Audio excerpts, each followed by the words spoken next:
protests all spring and summer long, including at the Republican National Convention in Cleveland in July. Are you ready for this? I'm ready for it, and we're going to be ready for it. And I think we've got over $50 million in security in Cleveland, as does the Democrats. But we're going to be ready, Sean. Here's the other thing.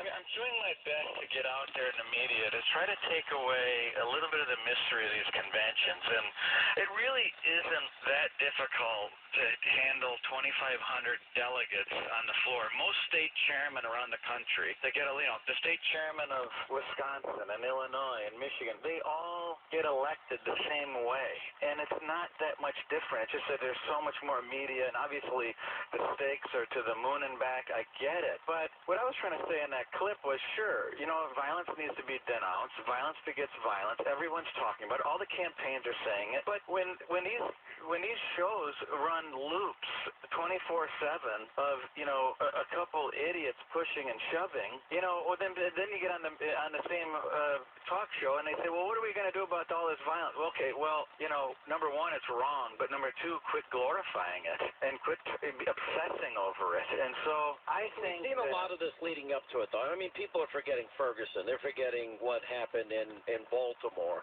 They're forgetting Occupy Wall Street. They're forgetting that there are professional, well-funded, agitated groups out there. They're even raising money to go out there and disrupt, especially the Republicans. Let me move on to a more important topic, which is Roger Stone, who's been in the Nixon and Reagan administrations and worked for Trump for a while, has a piece out that Donald Trump must be aware of Trojan horse delegates.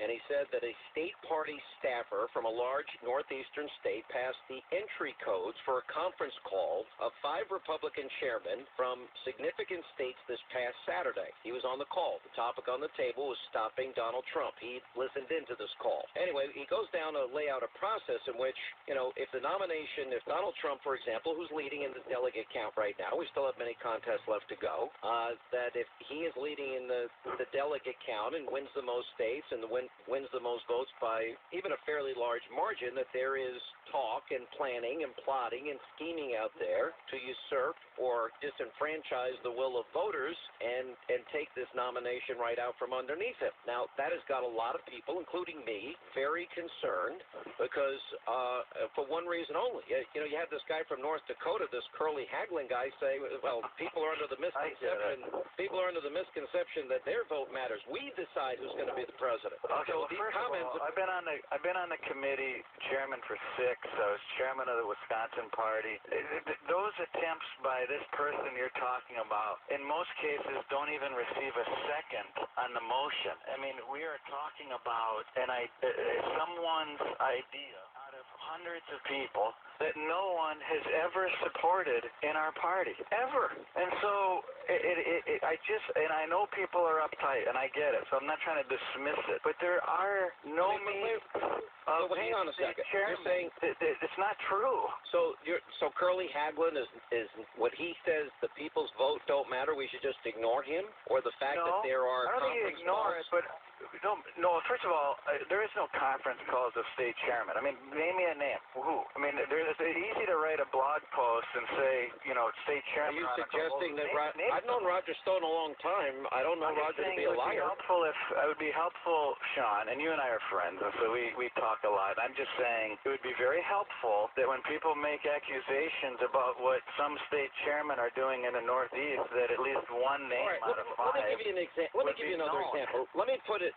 this way. We'll put Roger Stone's article to the side for a second here, but I've never known the guy to lie, and I believe he was on this call. And I'm not suggesting he is. I'll find out. I will ask him if he can share the names with me, but he might not want to because he got the call-in number from someone else. I was watching even the circus the other day. That's the Halpern and Halleman show on Showtime, and I was watching that show. And then you have all these big wig donors of the Party talking about how to stop Trump under any circumstances. Now, I interviewed John Kasich. John Kasich mathematically does not have a chance to get to 1,237 delegates, but he's staying in the race. And a lot of people believe that he's staying in the race, is being encouraged to stay in the race, because it would prevent either Trump or Cruz from getting to 1,237, both who have a mathematical chance. Now, that tells people, and John Kasich is saying it, he said it would be exciting to have a convention fight on the floor. But if, let's say, either Trump or Cruz have the most votes, the most states, the most delegates, and they go in, and the first ballot, nobody actually gets 1237, and there's another ballot, and then all of a sudden, John Kasich, Mitt Romney, Paul Ryan, or somebody else comes out, and they give the nomination to them. If you're a voter who supported Cruz and Trump, or Trump, and you had the most votes, and you had the most delegates, and you don't get the nomination, how do you think those people would feel? I understand, but that's why it's incumbent on everyone to understand what the process is, which is it is a delegate-driven process that is bound by the voters in these states. And so it's not the plurality of delegates does not win the nomination. The voters the delegates are not disenfranchised, and neither are the voters.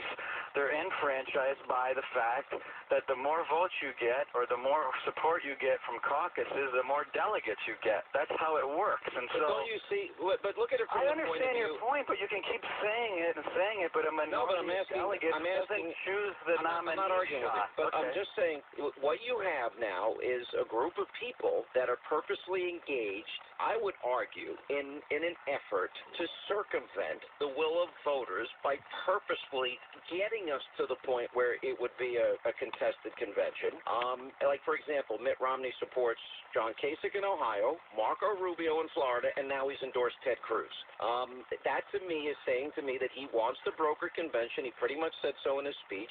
So there is a plan that is now in place to get us there in the hopes that the person that has the plurality doesn't win. And right. that, to me, I don't like it. And I'm not arguing with you that in some people's minds, there is a plan that they have to get to that point. But there's no telling, Sean, whether that's actually going to happen, because we know that both Ted Cruz and Donald Trump have a pathway to getting to the 1237 before Cleveland. And I understand that you're frustrated by some of these folks' tactics, but you know it's certainly in their right to do it. Doesn't mean you have to like it, but the fact is that nothing is going to change the fact that all of these folks, if they're going to be the nominee, need the majority of delegates to get there, and they all know that. And I think they all accept it. Let me give you a hypothetical, but now I think it's becoming more and more of a possibility. If in fact that happens, let's say John Kasich, who had the least amount of votes, least amount of delegates, maybe he wins only 1 or 2 states by the time we get to the convention. Okay. If the quote convention gives him the nomination, what do you think